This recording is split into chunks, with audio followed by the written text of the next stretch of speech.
Olá, alunos! Sejam bem-vindos ao canal da Astra Educa e hoje vamos estudar para o cargo de agente de transporte e trânsito da Prefeitura de Araguaína-Tô, na disciplina de Noções de Direito Administrativo.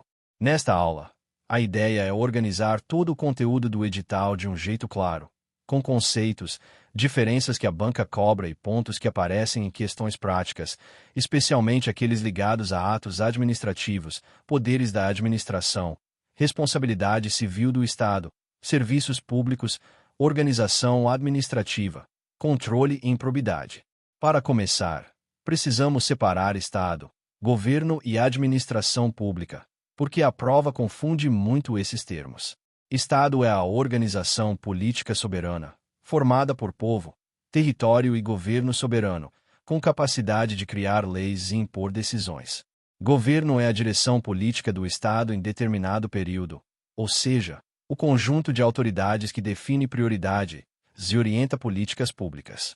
Já a administração pública é a estrutura e a atividade voltadas a executar, de forma concreta e cotidiana, as decisões do Estado, prestando serviços, organizando a máquina pública, fiscalizando e aplicando a lei no interesse público. Uma forma simples de guardar é: Estado é permanente, governo é temporário e administração é a função executiva e técnica que atua continuamente. Direito administrativo é o ramo do direito público que estuda princípios e regras que organizam a administração pública e sua atuação, regulando a relação entre o poder público e o particular, sempre com foco no interesse público e nos limites legais. O objeto do direito administrativo é a função administrativa, os órgãos, entidades, agentes, bens e atividades administrativas, incluindo serviços públicos, poder de polícia, atos administrativos e controle.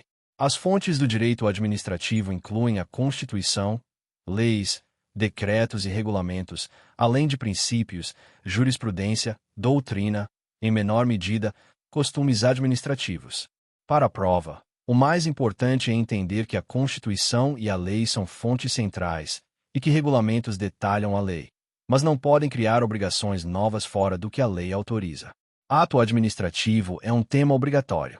Ato administrativo é a manifestação unilateral de vontade da administração pública, ou de quem a represente, no exercício de prerrogativas públicas, com finalidade pública, para produzir efeitos jurídicos. Em questões, a banca cobra os requisitos do ato, os atributos e as formas de extinção. Os requisitos clássicos, também chamados de elementos do ato, são competência, finalidade, forma, motivo e objeto. Competência é o poder legal atribuído ao agente ou órgão para praticar o ato, e em regra é irrenunciável, e deve ser exercida nos limites da lei, admitindo delegação e avocação quando a norma permitir. Finalidade é sempre o interesse público previsto em lei, e desvio de finalidade ocorre quando o ato é praticado para objetivo diverso do previsto, como perseguição ou favorecimento. Forma é um modo de exteriorização do ato, geralmente escrito, e muitas vezes é requisito de validade quando a lei exige forma específica. Motivo é o pressuposto de fato e de direito que fundamenta o ato. Em atos vinculados, o motivo é determinado. Em atos discricionários, há margem de apreciação, mas ainda assim o motivo deve existir e ser coerente.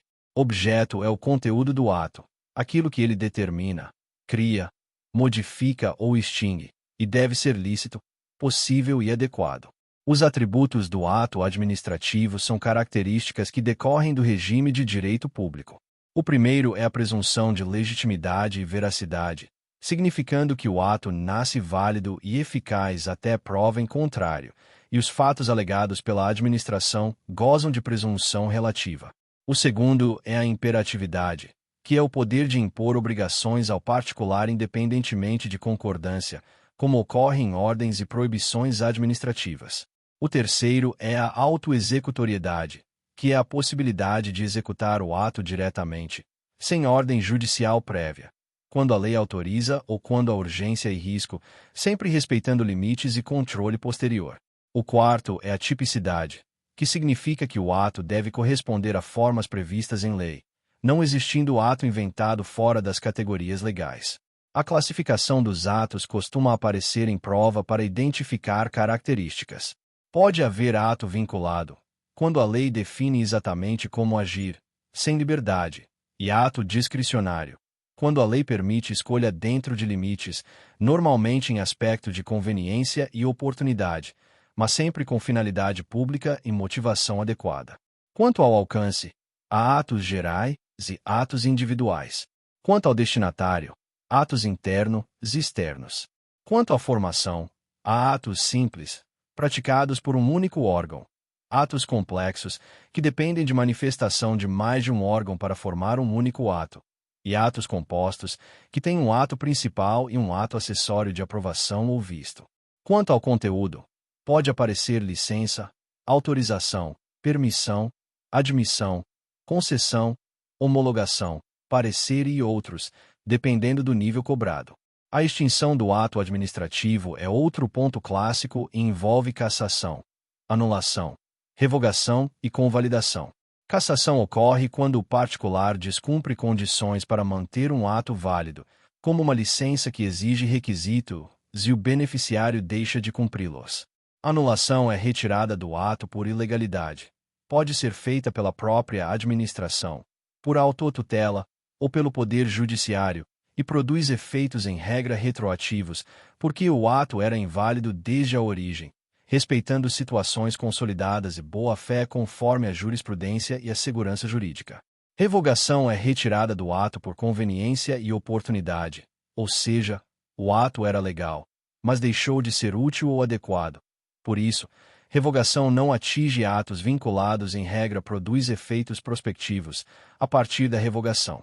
Convalidação é a correção de vício sanável, quando a administração aproveita o ato e ajusta o que estava irregular, desde que não haja prejuízo a terceiros e que o vício seja convalidável, geralmente ligado à competência ou forma, e não à finalidade, motivo inexistente ou objeto ilícito.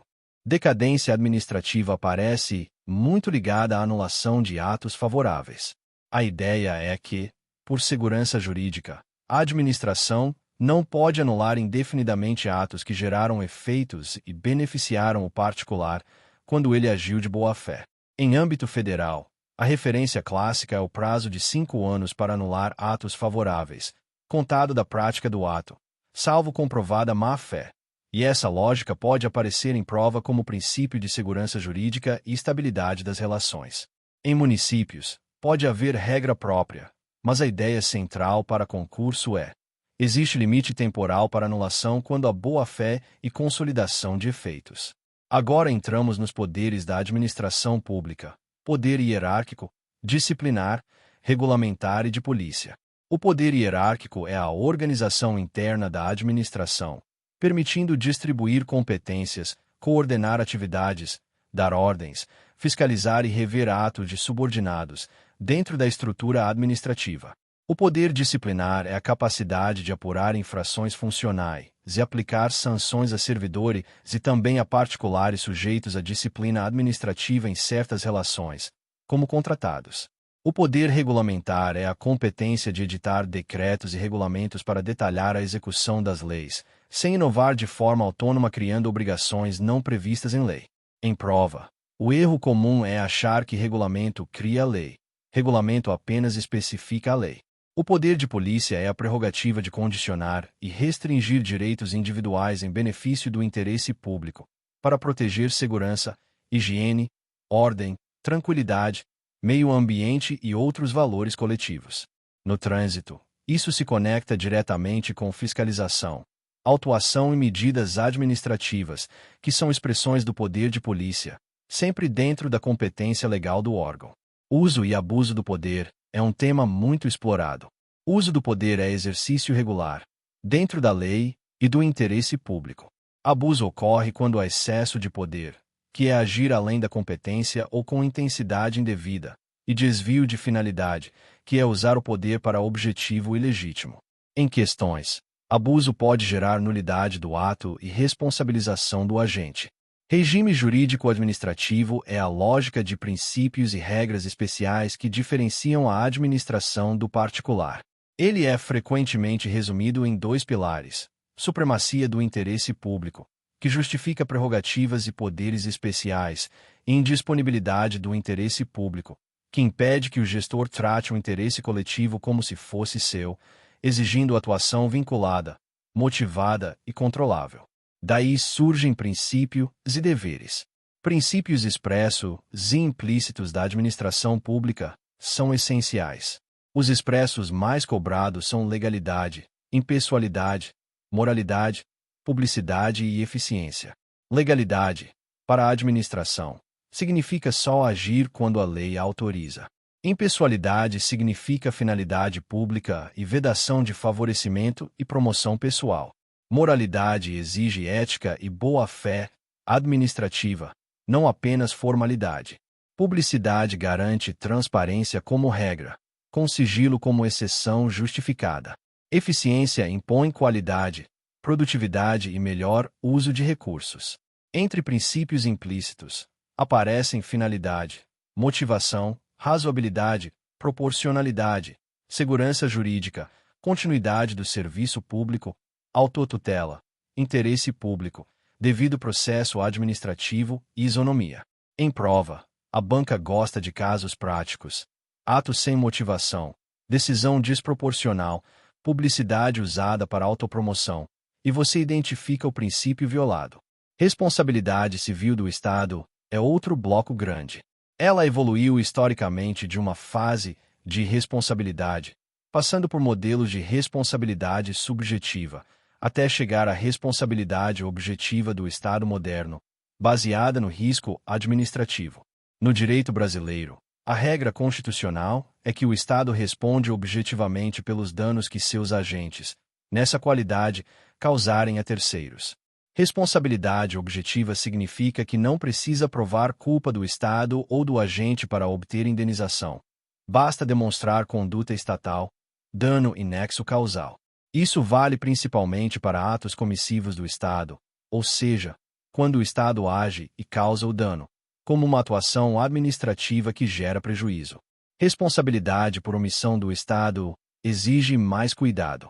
A omissão pode ser tratada, em muitos casos, como responsabilidade subjetiva, porque seria necessário demonstrar falha do serviço, isto é, que o Estado tinha dever de agir e não agiu, com culpa administrativa. Porém, em omissões específicas, quando há dever concreto e individualizado de proteção, a jurisprudência pode reconhecer responsabilidade objetiva, por exemplo em situações de custódia, como pessoa sob guarda do Estado ou quando havia obrigação específica de evitar o resultado. Para a prova, o mais seguro é compreender assim. Omissão genérica tende a exigir demonstração de culpa e falha do serviço. Omissão específica pode aproximar-se do regime objetivo, dependendo do dever de agir e das circunstâncias. Requisitos para demonstrar responsabilidade do Estado, no núcleo, são conduta administrativa, dano e nexo causal. A conduta pode ser ação ou omissão. O dano deve ser certo e comprovável, material ou moral. O nexo causal liga a conduta ao dano, e é aqui que entram as causas excludentes e atenuantes. Excludentes clássicas são culpa exclusiva da vítima, fato exclusivo de terceiro e caso fortuito ou força maior, quando rompem o nexo causal. Atenuantes incluem culpa concorrente da vítima, que pode reduzir a indenização. Reparação do dano pode ocorrer por indenização, recomposição e outras formas admitidas. Direito de regresso significa que, depois de indenizar o terceiro, o Estado pode cobrar do agente público responsável, mas isso exige demonstração de dolo ou culpa do agente, porque o regresso não é automático. Serviços públicos também caem bastante. Serviço público é atividade destinada a satisfazer necessidades essenciais ou relevantes da coletividade, assumida pelo Estado, diretamente ou sob sua fiscalização, e prestada de forma contínua, adequada e universal, na medida do possível. Elementos constitutivos incluem titularidade estatal, finalidade pública e regime jurídico com deveres e controles. Formas de prestação podem ser direta, pela própria administração, ou indireta, por entidades da administração indireta ou por delegação a particulares. Meios de execução podem incluir prestação centralizada, regionalizada, por redes e contratos, conforme o caso. Delegação de serviço público envolve concessão, permissão e autorização. Concessão é delegação contratual, por prazo determinado, geralmente precedida de licitação, com regras e equilíbrio econômico-financeiro, usada para serviços mais estruturados. Permissão também envolve delegação, na prática moderna. Também costuma ter contrato e licitação, mas com características de maior precariedade comparativa, dependendo do modelo legal aplicável. Autorização é ato administrativo, em regra precário e discricionário, usado para situações específicas e menos estáveis.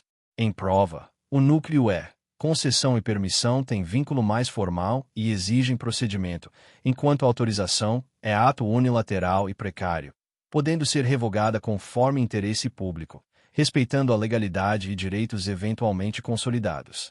Princípios dos serviços públicos incluem continuidade, generalidade, modicidade tarifária quando houver tarifa, eficiência, segurança, atualidade, cortesia e regularidade. Continuidade é muito cobrada. Em regra, serviço público não pode parar. Por isso há restrições à greve em certas carreiras e há regras sobre interrupção, que só pode ocorrer em hipóteses legais e controladas, como o inadimplemento em certos serviços e situações, sempre com aviso e proteção de interesses essenciais, conforme o regime específico. Organização administrativa envolve centralização, descentralização, concentração e desconcentração. Centralização ocorre quando o próprio ente político executa diretamente a atividade por seus órgãos. Descentralização ocorre quando o ente transfere a execução para outra pessoa jurídica, como uma autarquia, ou para particulares por delegação. Concentração e desconcentração tratam da distribuição interna de competências dentro da mesma pessoa jurídica. Concentração é reunir competências em poucos órgãos. Desconcentração é distribuir competências criando órgãos internos para melhor funcionamento. Um erro comum é confundir desconcentração com descentralização. Desconcentração é interna, sem criar nova pessoa jurídica. Descentralização envolve outra pessoa jurídica ou particular. Administração direta é o conjunto de órgãos integrados às pessoas políticas, como município, Estado e União. Administração indireta é formada por entidades com personalidade jurídica própria, criadas para desempenhar funções administrativas. As entidades clássicas são autarquias, fundações, empresas públicas e sociedades de economia mista. Autarquia é pessoa jurídica de direito público, criada por lei, com autonomia administrativa e patrimônio próprio, sujeita a controle e ao regime público, com prerrogativas como imunidades específicas e necessidade de concurso, licitação e regime jurídico administrativo. Fundações públicas podem ter natureza de direito público ou de direito privado, dependendo da lei instituidora e do regime, e atuam em áreas como pesquisa, cultura, saúde e educação.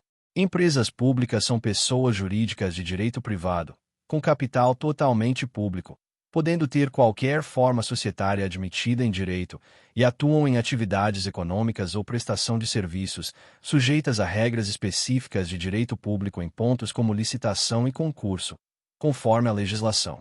Sociedades de economia mista também são de direito privado, mas têm capital misto, com maioria do capital votante em regra, sob controle do Estado, e devem ser constituídas como sociedades anônimas. Entidades paraestatais e terceiro setor aparecem com serviços sociais autônomos, entidades de apoio, organizações sociais e OSCPS. Serviços sociais autônomos, como o chamado Sistema S, são entidades privadas que colaboram com o Estado em áreas de formação e assistência, com regime próprio e controle específico. Organizações sociais são entidades privadas qualificadas pelo poder público para atuar em áreas como saúde, educação e cultura, mediante contrato de gestão e metas, com controle de resultados. OSCPS são entidades privadas qualificadas para firmar termo de parceria com o poder público para atividades de interesse público. Em prova, o núcleo é entender que não são administração indireta clássica, mas são parceiros do Estado, recebendo recursos sujeitas a controle, prestação de contas e regras de transparência. Controle da administração pública fecha o conteúdo estrutural. Controle pode ser interno, realizado pela própria administração, com supervisão, corregedorias, ouvidorias e controle de legalidade e eficiência. Pode ser controle administrativo, ligado à autotutela, em que a administração revisa seus próprios atos, anulando os ilegais e revogando os inconvenientes, dentro dos limites. Controle legislativo é feito pelo Poder Legislativo com auxílio de tribunais de contas, fiscalizando contas, contratos, gastos, legalidade e desempenho. Controle judicial ocorre quando o judiciário examina a legalidade dos atos administrativos e protege direitos, mas não substitui a administração no mérito administrativo, ou seja, não entra na conveniência e oportunidade, salvo quando houver desvio, abuso, violação de princípios ou ilegalidade. Em prova, a chave é: judiciário controla a legalidade, não mérito, mas pode controlar se o mérito foi usado para desvio de finalidade ou desproporcionalidade. Improbidade administrativa é um tema que exige atenção porque caiu em muitas provas e passou por mudanças relevantes. A Lei nº 8.429/1992 trata de atos de improbidade, envolvendo enriquecimento ilícito, dano ao erário e violação a princípios da administração, com sanções como perda de bens, ressarcimento, perda da função, suspensão de direitos políticos, multa e proibição de contratar com o poder público, conforme o caso e a decisão judicial. Uma atenção de prova é que a legislação foi atualizada e reforçou a exigência de dolo para a configuração de improbidade em vários cenários, o que muda o raciocínio de qualquer irregularidade em improbidade. Irregularidade administrativa pode existir sem improbidade. Improbidade exige tipicidade, gravidade e elemento subjetivo conforme a lei e a interpretação atual. Também é comum a banca cobrar a ideia de que o ressarcimento ao erário pode ter tratamento próprio e que a responsabilização por improbidade depende de processo judicial, com garantia e contraditória. Quanto à Lei Complementar Municipal nº 193 de 2024, por ser norma local, o essencial é você estudá-la diretamente no texto oficial, porque ela pode estabelecer regras específicas de integridade, responsabilização, procedimentos internos, regime disciplinar ou adequações municipais relacionadas a condutas e sanções. Em prova, o que normalmente cai dessas leis municipais é competência de órgãos, fluxos de apuração, prazos, deveres funcionais, penalidades administrativas e medidas de prevenção. Então a estratégia é ler a lei e montar um resumo do que ela define como infração, como funciona o processo e quais são as consequências. Para finalizar, a linha mestra do direito administrativo para este cargo é a seguinte: a administração age para realizar o interesse público, mas só pode agir dentro da lei e dos princípios. Essa atuação se concretiza por atos administrativos, uso de poderes administrativos e prestação de serviços públicos. Quando há abuso, ilegalidade ou dano, entram controle e responsabilidade civil do Estado, além de responsabilização do agente, inclusive por improbidade quando houver requisitos legais. Se você domina essa lógica e as diferenças entre anulação e revogação, entre penalidade e medida, entre descentralização e desconcentração, e entre responsabilidade objetiva e subjetiva por omissão, você resolve a maior parte das questões. Bons estudos e até a próxima aula.